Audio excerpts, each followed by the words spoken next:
State Senate has just passed House Bill 1013,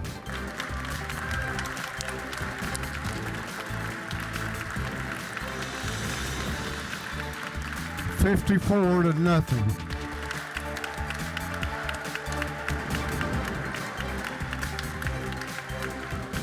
A standing ovation and a hug from his wife for an emotional House Speaker David Ralston after he announces the unanimous vote in the Senate of his massive bill HB 1013, the Mental Health Parity Act. Good evening and welcome to Lawmakers on day 38 of the Georgia legislative session. I'm Donna Lowry in Atlanta. Much more on what many are calling an historic bill coming up in the show. Andy Miller with Georgia Health News joins us to help break it down.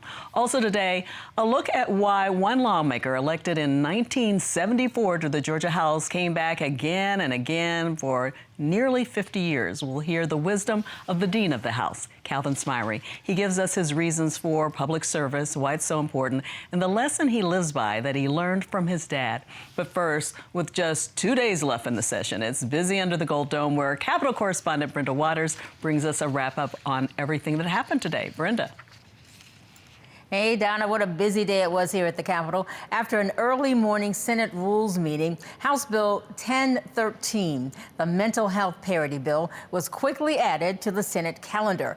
But it was late afternoon before the bill finally got to the Senate floor.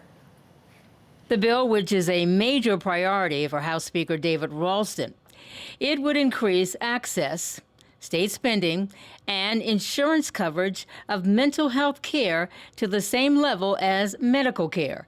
The bill also forgives student loans for mental health providers who choose to work in underserved communities throughout the state. On the Senate side, we tightened up the House version when it comes to the ability to admit individual believed to be suffering from mental illness or to be an alcoholic, drug dependent, or drug abuser. By leaving our current law intact, when it comes to the ability of an officer to detain someone that's committing a crime while suffering from one of these conditions, and simply provide an alternative means where an officer, after receiving authorization from a physician, may take an individual to emergency receiving facility to be evaluated without having to charge that person with a crime. House Bill 1013 doesn't solve our mental health crisis. Many parts of this bill are long-term investments that will require much more work in the years to come. But together, with the passage of House Bill 1013, we'll start the process of making Georgia not only the best state in the country for business, but the best state in the country for mental health services. The Senate passed the bill unanimously, 54-0. Also in the Senate, another bill dealing with mental health. HB 752 would allow people with mental health issues to create an advance directive to dictate what could and could not be done during a mental health crisis. The bill would also allow that person to appoint an agent to make treatment decisions on their behalf. The proposed template affords those with a mental health diagnosis an advance opportunity to decline or consent to certain aspects to their mental health care. The Psychiatric Advance Directive is intended to maximize the declarant, that is the person signing the document, their ability to self-direct their care in the psychiatric field. This is intended to assure that if the declarant cannot make their own mental health care decisions, then someone he or she trusts to implement their wishes will be able to step in and give needed direction. The bill passed unanimously, 55-0. In step with the Senate, HB 1013 passed unanimously in the House. After the vote, Speaker Ralston was filled with emotion and gratitude when he spoke to the House. Countless Georgians will know that we have heard their despair and frustration. We have set Georgia on a path to lifting up and reforming a failed mental health care system. And once again, this House has led. We are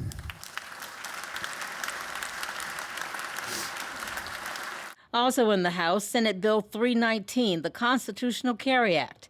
SB 319 would eliminate the permit requirement to carry a concealed firearm in public. I come before you again to present Senate Bill 319, which was sponsored in the Senate by Senator Anna Vitarte. Like the old saying goes, second verse, same as the first. This is the exact same bill that we voted on before, my bill, the House Bill 1358. All of y'all should be very familiar with that. It just removes the fee that citizens in the state have to pay to be able to exercise their Second Amendment rights. The measure prompted heated debate from both sides of the aisle. The Ahmaud Arbery killing. The killers had a gun outside their home, in their truck, due to open carry, which emboldened them to stalk and execute him. That's a good guy with a gun. And I want to correct something that I think some of the previous comments that have been made here today. I don't know that anybody in this chamber thinks those two people that murdered Ahmaud Arbery are good guys with a gun. Murder is already illegal here in our state, the last time I checked, and that was murder. This has nothing to do with any case. That's a very unfortunate, and I think that's an unfair assessment to this piece of legislation here today. It passed along party lines, 100 to 67. Lieutenant Governor Jeff Duncan's Less Crime Act, Senate Bill 361, also passed the House. The bill allows charitable donations to law enforcement agencies statewide. The vote was 153 to 5. And another speech from a representative saying she will not seek re-election.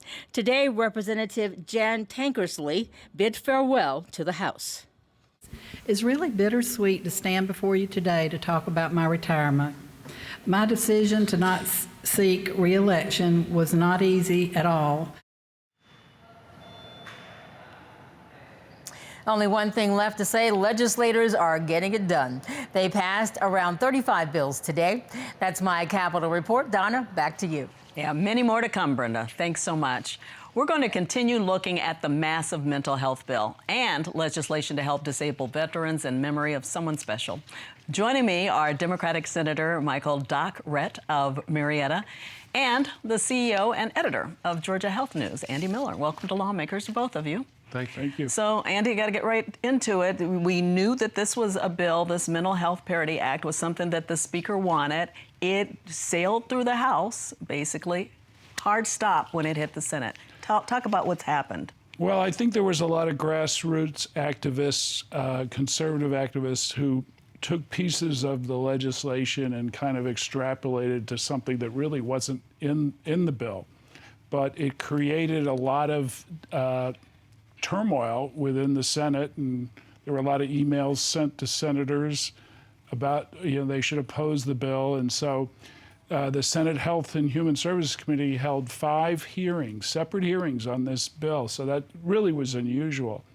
And they came to the conclusion Monday that they made some changes, but they ultimately passed unanimously the bill, and then it got fast-tracked, and lo and behold, today it got passed. Yeah, so it came out, the Speaker wanted this bill, the House did well, and then going into the Senate here, the committees, everybody kind of thought it was going to do the same thing. And some say that there was this misinformation campaign that cropped up. How would you characterize what happened? Well, I think Sharon Cooper, who's the chair of the Health Committee in the House, put it very well. She said, look, there are some pieces of the bill that were taken out of context, and there was some misinformation, talking about, this was against the Constitution, that it would take away people's religious freedom and things like that, which really wasn't in the bill. But I think that the senators stepped up at the end of the day, made some revisions, but fundamentally the Speaker's bill is there and passed now. Yeah, so this is one of the earlier versions of it. There were some things taken out. So the one thing that the Speaker talked about is the whole process worked in terms of both sides having their issues and coming together and making some decisions. It's a landmark bill for what it does, but it's also very important to note that this was a bipartisan effort in a day when we see a lot of partisanship. The legislators stepped up and came together, and the Speaker really made a personal pitch for this. Very unusual how he stepped out and spoke from the well, talked to the Health Committee in the House personally. So it's something that, people came together on an issue that affects every family. Yeah, and so in the end, unanimous in both chambers. So one of the questions at the press conference afterwards for the speaker was, how soon will we see some of this actually affect Georgians? And he said as early as July 1st, when it, So what do you think in terms of getting all of this rolling? There's a lot to this bill. There is, and there's several sections. One is going to, the fundamental part of it is parity, where behavioral health problems will be treated just the same as physical health problems by insurance companies. And providers will make determinations what is medically necessary, more so than maybe an insurance company will do. And so that's the fundamental, that's the meat of the bill right there. But there's also cancelable service loans for somebody who wants to get into psychiatry or psychology. If they're going to grad school, they'll be able, if they go to underserved areas, they'll have their loan, they'll have loan, maybe not totally forgiven, but they'll get grants to defray some of those costs. And that's big, because we know in rural areas we don't have enough providers, especially in mental health and substance use. There's absolute deserts within Georgia where you can't get any help if you need it. So that workforce piece will make a difference. Also, the money that came into the budget that will help with state employees getting raises, all of that all of those things. That workforce issue was a major piece of this, wasn't it? We have a healthcare workforce real crisis in our state, but it's everywhere. It's not just in Georgia. And I think any way that we can help kind of incentivize people to go into these fields is going to be very important. I also have to say that the bill also requires Medicaid insurers to spend 85% of the premium dollar on medical care. I mean, we were one of the only states not to require that of our insurance companies that treat Medicaid patients. So that's something new, and it's going to make a big difference. I think one of the big concerns for some people will be, come July 1st, whether or not their insurance companies are going to look at this parity issue. There's a big lift on the part of the insurance companies with this, isn't there? Right, and it'll be important for our regulators, the Department of Insurance specifically, to be tracking complaints to this and to be addressing any kind of complaints that people have if they're not getting the coverage that this law would require. Yeah. The other thing is, I asked you earlier about this, whether or not, how this compares to other states. How do we compare with this bill having passed now, waiting for the governor's signature? How do we compare? Well, there's a few other states that have done similarly. I mean, there's been parity on the books from the federal government for a dozen years or so. And so now Georgia is saying, look, we're going to enforce this. It's not just going to be a provision from Congress that doesn't get acted on. We're going to act on this. Okay. Well, I want to thank you so much. I don't want you to think I've ignored you, Senator Redd, but you have a bill, and it's a sweet one. It deals with, it's dedicated to someone who is very near and dear to everybody in the Senate, and that was Senator Jack Hill, who we lost in 2020 to a heart attack. Talk about what the bill is about. Basically, what the bill does is, on your state income tax refund, you can donate $1 to support disabled veterans who are attending the Georgia technical colleges. I came up with the idea because I myself had 2 of my knees replaced back in 2017 and 2018. And I said, I'm pretty blessed that I'm able to walk around, but what about other people who aren't as fortunate but have a huge amount of potential to succeed? And that's when Senator Jack Hill and I sat down and came up with the bill together. Yeah, so we just showed his picture. You got emotional on the floor today when you talked about him. Talk about what he meant to everyone. And he was in the military, right? Yes, ma'am. He's retired Army. He was a colonel, and I'm a retired master sergeant in the Air Force. But after each session, when I told him about what I wanted to do, we would sit down and we would talk about it, and he would give me guidance and direction on how to put the bill together. And then I said, well, I don't know too many people over in the House. He said, well, Doc, you're just going to have to go over there and make some friends. And we would go get something to eat, or maybe play a few hands of cards. You know, we're both military people, and that's how we came up with it. Yeah, I had a dad in the military. They do play cards a lot. So you had the not disabled veterans, you had veterans in the Senate come on up, and that meant a lot too, because there's a lot of support for this. Yes, it does. And the main thing I wanted to convey through this bill is that there's an old saying in the military that old soldiers never die, nor do they fade away. But in Jack's sense, they continue to find a way to serve. So every time we help a disabled veteran go to the Technical College of Georgia and put up the support mechanism, Senator Jack Hill will always be continuing with that mission, serving community and country. Yeah, he lives on. He certainly does. I do want people to understand exactly how this works when it comes to how you can get the money to the Technical College of Georgia. Well, they deduct it from the state income tax refund. It's voluntary. And then it goes, they have a 501c set up, so it makes it an easier transfer and accountability.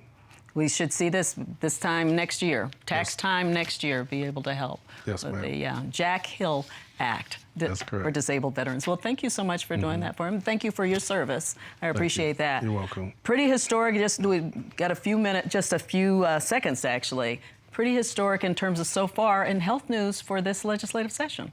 I would say it's, for an election year, it's surprisingly active in terms of big stuff. I mean, Medicaid coverage extended for low-income women who've given birth. There's a bill out there to help uninsured HIV patients. There's a bill to strengthen protections for kids from childhood-led exposure in their homes. Vaping bill, anti-vaping bill. There's a lot of health stuff. You've been busy, and we can read a lot about it in Georgia Health News. Thank you so much for coming on. Thank you both for being here today. And coming up, the next part of my interview with Representative Calvin Smyre. You are watching Lawmakers on GPB.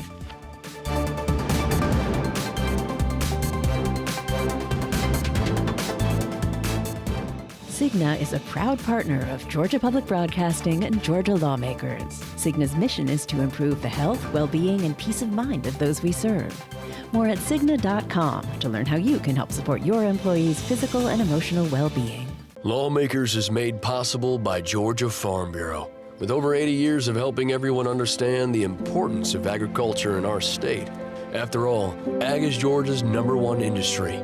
Food and fiber production represents over $74 billion in output of Georgia's strong economy. The Georgia Farm Bureau legislative team works to represent producers across Georgia at the state capitol during the session and year-round. Georgia Farm Bureau, the voice of Georgia farmers. Georgia Humanities, connecting people and communities across Georgia to encourage conversation, education, and understanding. Find out more at www.georgiahumanities.org. We are the Southern Environmental Law Center. At SELC, we not only take on the toughest environmental challenges, we win, forcing the removal of more than 250 million tons of toxic coal ash, defeating repeated attempts to bring offshore drilling to our coasts, and securing clean air and water protections for communities across our region. Your most powerful environmental defender is rooted right here in the South.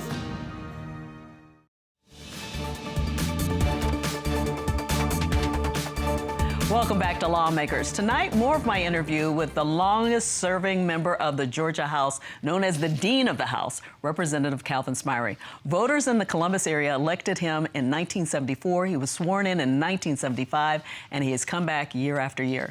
He's not running for re-election because the Biden administration has tapped him as ambassador to the Dominican Republic, and he's awaiting Senate confirmation hearings. Dean Smyre has served on just about every committee and is admired by those on both sides of the aisle for his ability to reach compromises on difficult issues. I talked to him about some of the lessons he'd passed along to other lawmakers, his rise in the political figure as a political figure nationally, and coming into his first elected office at 26 years old under House Speaker Tom Murphy. Tom Murphy, of course, is practically owe my career to him. He's one of the guys that took me in, And our first conversation was December 1974. He asked me what committees that I wanted to be on, and I said appropriations, and he smiled, and he said, young man, he said, not only will you not be on the committee, you won't be in the room when we're talking. And then he said, what's your next one? I said, Ways and Means, and he laughed. He said, who have you been talking to? A freshman that doesn't go on appropriation or Ways and Means. And then I asked him again, either Banks and Banking or Health and Ecology. He said, oh my gosh, who have you been talking to? He said, well, I'll consider one of those. And about 2 weeks later, he saw me and put his arms around me and said, you know, you're going to be all right. He said, I like what you did. I said, what's that? What I do, Mr. Speaker? He said, well, your first choice was Banks and Banking and Health and Ecology, but you gave it to me as your third choice, and you got what you wanted. And he said, that's pretty clever. And he said, you stick close to me. And in 4 years, he put me on Ways and Means, which was unheard of in those days when it comes to seniority. And in 8 years, he put me on appropriations, and that was unheard of at that time. And Joe Frank Harris just happened to be chair of the Appropriations Committee, and I became friends with Joe Frank Harris. Joe Frank Harris became governor, and I became Joe Frank Harris, the first time African American became floor leader to a governor. So you could see the chain of events. We see in your office here pictures with presidents and that kind of thing. Where did that begin, and what do you think it brings back to Georgia through you?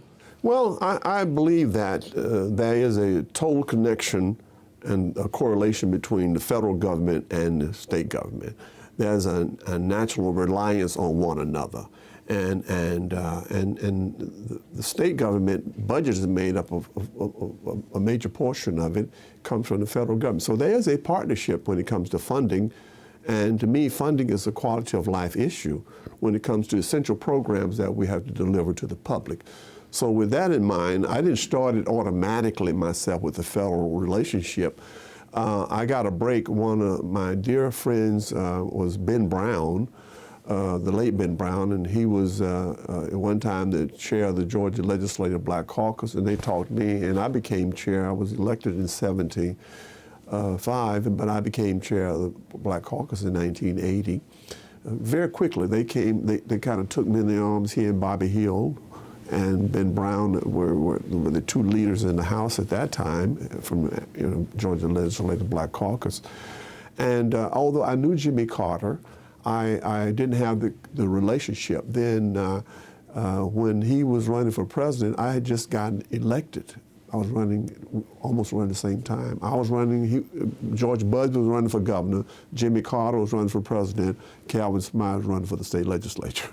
So we were all in the family together of being elected. So one day we were talking in the ante room of the House, and Ben Brown said to me, you ought to get involved in Jimmy Carter's campaign. And I said, what can I do? He said, I'd like for you to travel. Can you take some time to travel? I said, sure. So I went to Mississippi, I went to Alabama, and I campaigned for Jimmy Carter, and he won. So that was my entree to presidential politics. And when Carter came to the Capitol, they asked me to be on the escort committee.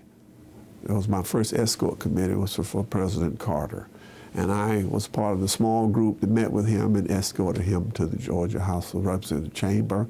And that started my relationship with him and with Hamilton Jordan, his chief of staff, and all of those that ran. And so that was my first, and I went to the White House several times. And so that was my first foray. And then I understood then the power, the influential aspect that could be helpful to you when it comes to public policy and to funding. It was not based on the political, it was the irony of it that the Democratic thing wasn't very prevalent in Carter's campaign. It was the fact that I knew him, he was our former governor, and that was my linkage. That was my heartfelt support for him, was that he was a good, decent man. And I admired him, and I admired his wife, and I got to know his family. And to me, that gave birth to my national politics, national political tendencies, and that inspired me and to want to do that again and again and again. And so I've established a national friendship and network of people around the country. Practically in almost every state, I have somebody I can call. And you would give that as advice to others? Oh yes, I would say, and you know, that's why I say I've been truly blessed, because who has this at 20-some years of age? I mean, it's just not offered to you, because most of the time it takes some time for you to get into that arena, and it just doesn't. It's just not something you planned, and something that you can take credit for. When I was elected in 1975, there were 90 black legislators in America. Now there are almost 800. They were only from 20-some states. Now it's 40-some states. So you know, I always think about that, and I owe so much to so many.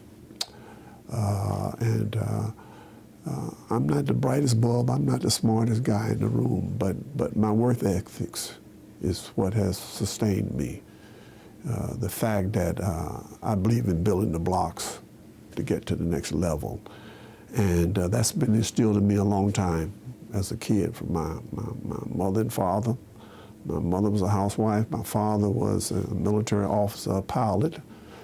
And I got it from him that you know, it's not a sin to fail, it's a sin not to get up.